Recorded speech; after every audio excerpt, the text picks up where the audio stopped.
Oh, I'm just gonna go. That I'm was- professional. That was my Marco Rubio moment. I'm getting a drink. Sorry, I was thirsty. Okay, so we've been friends for how long now? Oh, I don't know. Why didn't you tell me before you started recording? I don't know. A while. December 1st. No, that was the answer to the last time. A while. Yeah. So and Oh, I know. Since at the October of 2016. there you go. Because July of 2016. That's why I asked you, because I knew you'd pull it out. Yes. Yeah. Okay. Okay. So we've been friends for a long time, and Yeah. our friendship, there have been times where you have said things to me bluntly. Mm-hmm. Where I've had to go home and be like, Is that you crying? that's me like, I messed up, and Oh. now my friend's never gonna like me again. And you're like, yeah, no, it just had to be said. Okay. So I guess I just want to talk about my experience over the last year and a half, 2 years of really allowing women of color to guide me through. And I've blogged about this a lot lately because it's really been an epiphany for me about how much my white woman socialization keeps me questioning myself, not speaking the truth, saying it soft, not starting something, and how listening in to a conversation between you and a mutual friend this week really helped me see how far I've come. Yeah. So our mutual friend, I had an event this past week, and they both were there to support me. And there were some things that were troublesome to this friend. And when I talked to her the next day to say, like, hey, thanks for coming, and how did you like it or whatnot, she just kind of ripped into me. So what I didn't know is that there were some things that triggered her, and instead of it's hiding, instead of her like processing it and then coming to me, I caught her off guard at work, asking her about something else, and then threw that in at the end. Oh, by the way, what did you think? Blah, blah, blah. And she just kind of went off on me. And we hung up the phone, and I processed, she was processing, and we came back together, and Heather jumped in, beeped in on my phone, and I brought all three of us together on the same call.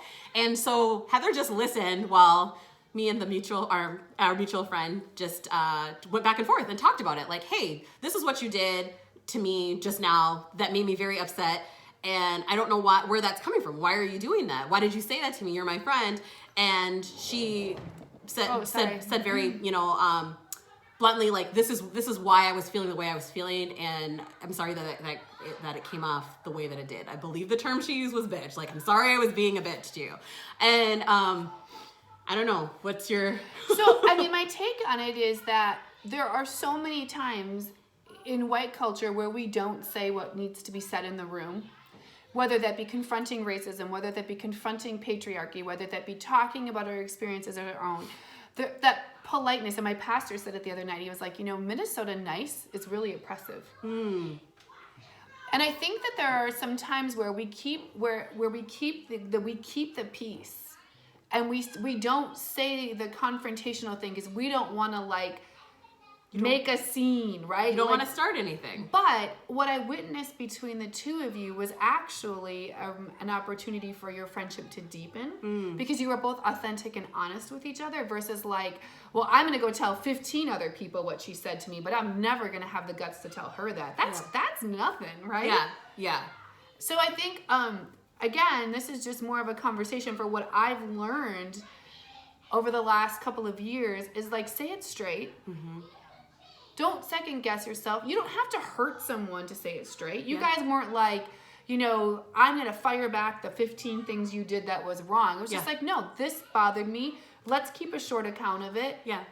Okay, I heard a clear apology with no excuse. Yeah. Moving on. Yep. And so refreshing. And we didn't lose any time. It happened, and then within the hour we're calling each other back and let's clear the air. Let's clear the air now. And I'll be honest with you, it bothered me because she is my friend.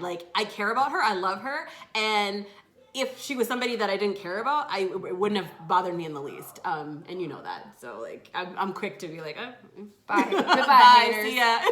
So, but I do think, I think that I'm speaking like white culture now, right? Mm-hmm.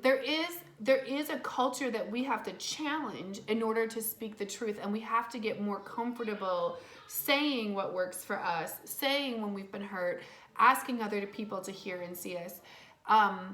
So it's not going to feel like the norm, but the norm is loser. yeah. These are hard things, right? The norm is passive aggressive, so let's not do that. Yeah. So say the hard thing. Say it with love. Yep. You don't have to say it to cut. You don't have to lay it down an attack, but say the hard thing. Yep. All right. I would agree with that. Moving on. Next video.